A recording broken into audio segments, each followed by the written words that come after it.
here we are at Serverless Days Belgrade at the Lumigo booth, and we'll talk about issues that people have in serverless and how to monitor that and how to improve your own applications. So please tell us more about your company and yourself, and why is your product so good and relevant? Thank you. So my name is Erez Berkner. I'm the CEO and co-founder of Lumigo. And what we do at Lumigo is we help you monitor and troubleshoot your serverless applications. At the essence, Lumigo is a SaaS platform that connects to your AWS environment and allow you to get alerts and understand when things go wrong, and then allow you to troubleshoot and understand the root cause. So when we see developers work, we see them just developing, coding, and enjoying that, and on the other side, do you think that they don't really think about all the limitations that they have when they deploy that in production? So things like limits in AWS or with the API gateway and stuff like that. Should we ask these cloud providers to give us to get rid of these limits and make this easier for us? Are we ever going to have any limitless cloud provider? So that's a great question. First of all, I think, yes, we need to ask cloud provider to have limitless environment. I don't think it's going to help us. So we need to cope with it. And essentially, I think the number one problem, there are two problems today with serverless. One is, I want to understand the limits, but there is no guidebook, there is no manual to the list of limits of AWS, of Microsoft, of Google. So at the end of the day, I need, as a non-serverless expert, to figure out what I would need to understand, like get alerts, define alerts on timeouts, define alerts on memory boundaries, concurrency, on things like iterator age. Things like that are things that you have to have as an alert in your environment, but there are many more. And nobody is expert enough to understand all of those. Some of them are hidden limits. So this is one of the challenges today that is not going to go away. The other challenge is that understanding the root cause of an issue becomes much more complicated, because now we have many small services interacting with each other. This is what serverless is about.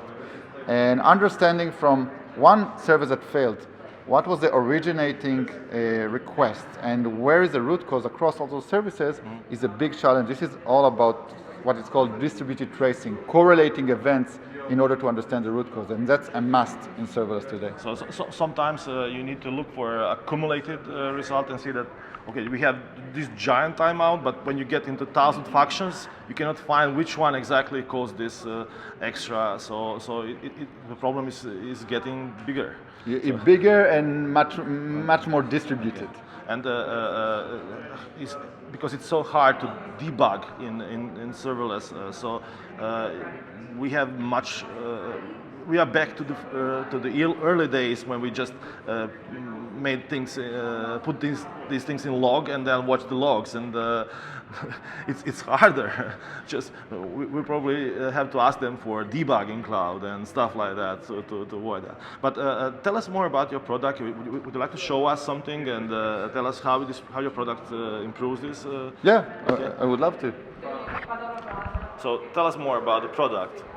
Yeah, so Lumigo is a SaaS platform, so it's very easy to connect. It's literally 10 minutes, and then after 10 minutes you have an overview of your account. So this is the function I have in my account, this is the amount of invocation and amount of failures, and I can see the graph of invocation and failure across different time. I can see the most invoked functions, I can see the most failed functions, and this is an overview, monitoring overview of my environment. I can also, like I mentioned, get alerts. So I get alerts about things like you have more than 10% failures, you're reaching concurrency limit, you're reaching timeouts, memory, and so on and so forth. And I can either drill down through some alert or through the monitoring by clicking on one of the functions. And then I get the detailed information about those invocations. And for each invocation, duration, whether it was a cold start, whether it failed or succeeded, and what was the cost of that invocation. But that's really just the beginning. Because in serverless, as I said, to troubleshoot, you actually need to understand the overall transaction, the overall request across services.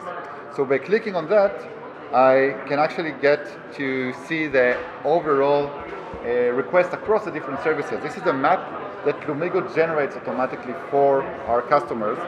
And we came here due to this Lambda, but essentially now we can understand what is the API that is failing, what is the impact on your customers, which API is it.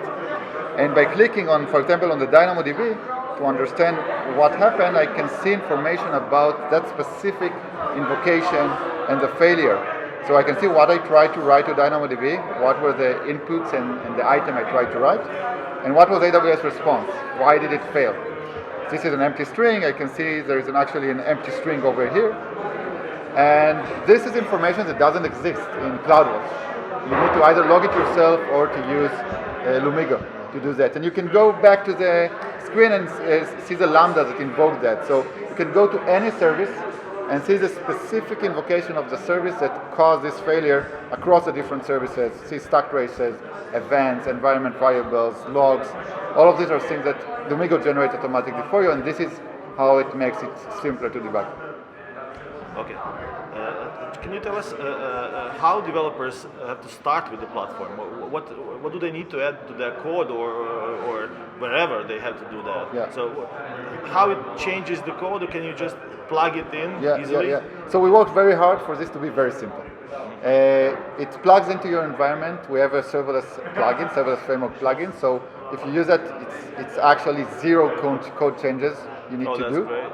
And essentially, it's what happens behind the scene. It's a Lambda layer or our open source library that resides within the Lambda function and is able to do all of that, get the debugging information and all of this.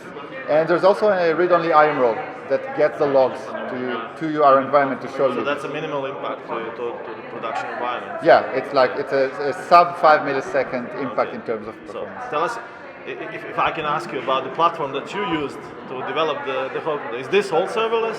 Yeah, so actually we are no servers, 100, no Dockers, no stuff like that? 100% serverless in our backend based on AWS. We use Lumigo to troubleshoot and debug our own platform. Yeah, that's the way to do that. Yeah, okay. Definitely. Okay. So what languages do you use? What's your preferred way of doing lambdas? We're using Python, and we're using a lot of serverless services. We have like almost 1,000 serverless services in our backend, and across regions, across AWS availability zone. Thank you very much for the interview. It was a real pleasure. Okay. Thank you Good luck very much. in this business.